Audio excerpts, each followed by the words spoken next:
know all about Rwanda, and the Congo will be doing a peace settlement, probably coming in on Monday or Tuesday. We're going to be signing it up, and we've stopped a very vicious war.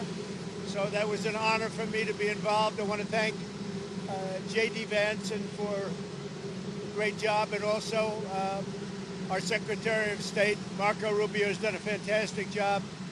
So Rwanda, long-term war with the Congo, a very bloody war. They're all bloody, but this was a really bloody one, is going to be making peace with Congo, and they can get on to making trade deals with the United States and other places and have a much more normal form of life. We're very honored by that.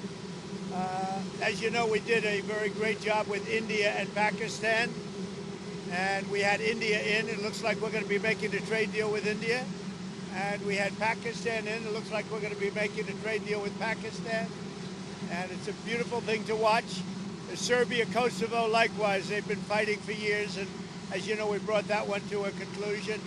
And now we have a couple of big ones. We have Russia, Ukraine, which is making a little bit of progress. And we have Israel. And nobody really knows what that one is all about. We're going to find out pretty soon, I guess. Mr. President, the Iranian foreign minister this afternoon said if the U.S. is serious about negotiations, that you would call up Israel and request that they stop their airstrikes. Will you make that request? Well, I think it's very hard to make that request right now. If somebody's winning, it's a little bit harder to do than if somebody's losing. But we're ready, willing, and able, and we've been speaking to Iran, and we'll see what happens. We'll see what happens. What was the thought process behind 2 week time to? Just a time to see whether or not people come to their senses. That's all it is. Did the Europeans help at all in talking with the Iranians? No, they didn't help. No. Iran doesn't want to speak to Europe. They want to speak to us. Europe is not going to be able to help in this one. 20 years ago, you were skeptical of a Republican administration that attacked a Middle East country on the idea of questionable intelligence of weapons of mass destruction. How is this moment different with Iran? Well, there were no weapons of mass destruction. I never thought there were. And that was somewhat pre-nuclear. You know, there was a nuclear age, but nothing like it is today. And it looked like I'm right about the material that they've gathered already. It's a tremendous amount of material. And I think within a matter of weeks, or certainly within a matter of months, they're going to be able to have a nuclear weapon. We can't let that happen. I was very much opposed to Iraq. I said it loud and clear, but I was a civilian, but I guess I got a lot of publicity. But I was very much opposed to the Iraq war. And I actually did say, don't go in, don't go in, don't go in. But I said, if you're going to go in, keep the oil. But they didn't do that. What intelligence do you have that Iran is building a nuclear weapon? Your intelligence community has said they have no evidence that they are at this point. Well, then my intelligence community is wrong. Who in the intelligence community said that? Your Director of National Intelligence, Tulsi Gabbard. She's wrong. Mr. President, are the Chinese in any way helping Iran at this moment, clearing reports of serious planes landing in Iran from China? They say that they're there to take people out, but I can't tell you about that. I get along very well with China, get along very well with President Xi. I like him, he likes me. We have a very good relationship. We'll see what happens. I can't imagine them getting involved. Is the decision that you need to make on Iran, whether to strike militarily, is this the biggest decision you will have to make as president? Well, I can't tell you that. I have to see what happens. I can't, really say that.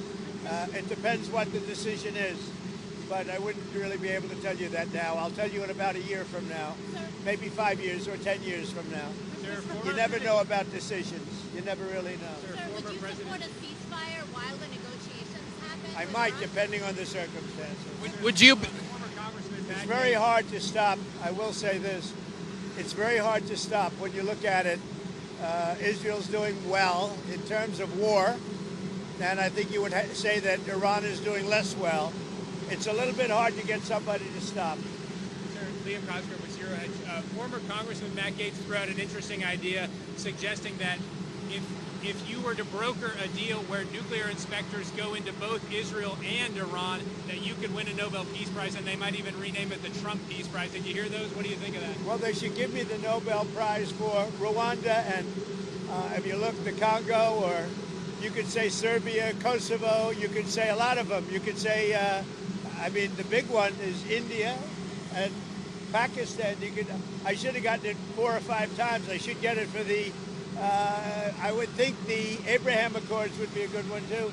They won't give me a Nobel Peace Prize because they only give it to liberals. Would you support Iran being able to have nuclear, or would you support Iran being able to have civilian nuclear energy capabilities up to 3.76%? You know, they're sitting on the top of one of the largest piles of oil in the world.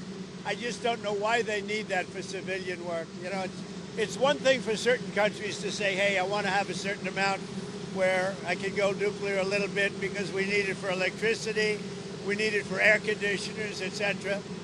But when you're sitting on one of the largest oil piles anywhere in the world, it's a little bit hard to see why you need that. Yeah. President, are you concerned that Iran or its proxies would wage terror attacks against American targets abroad if you order military action? We're always concerned about that, and we have to take them out and be very strong. You're even in danger talking to me right now. Do you know that? You are in danger talking to me right now. So I should probably get out of here, but you guys are actually in danger. Can you believe it? One more. Mr. President, is it still your expectation that NATO countries spend 5% of their GDP on defense spending? Well, I think they should do that. I don't think we should, but I think they should. We've been supporting NATO so long. In many cases, I believe paying almost 100% the cost. So I don't think we should, but I think that the NATO countries should, absolutely. If a country like Spain decides not to? Well, NATO's going to have to deal with Spain. Spain's been a very low payer. They were always a very low payer. They were either good negotiators or they weren't doing the right thing. I mean, I think Spain has to pay what everybody else has to pay. Spain has been notorious for low pay. You know who else was a low payer, just about the lowest? A place called Canada. Because Canada said, why should we pay when the United States will protect us free? And they've been right about that. ICE. Ukraine, you've been making progress towards a peace deal, but I don't know if you know this, but Lindsey Graham and Mike Pompeo were there on the ground in Ukraine, seemingly doing the opposite, trying to provoke the Ukrainians to keep fighting. What do you think of that? Well, we're going to see, and people have to be very careful with what they say. They got to be very careful with their mouth, because their mouth can get them into a lot of trouble. One more. ICE. ICE has said that they're trying to arrest up to 3,000 individuals a day. There are some communities that are saying they are fearful of being wrongfully detained or separating some families, even if they are undocumented. Is the fear in some of these communities worth the deportations of these undocumented individuals, a mass deportation program? It's a tough subject because, look, we have farmers. I love farmers. I won 80%, 85% of the farmers, and I love them, and I'm never going to do anything to hurt our farmers. And you can also say the leisure business, etc. There are some businesses where you have a disproportionate amount of people that are the people that you're talking about. At the same time, we have to get the criminals out of our country. And we're looking at doing something where, in the case of good, reputable farmers, they can take responsibility for the people that they hire and let them have responsibility, because we can't put the farms out of business.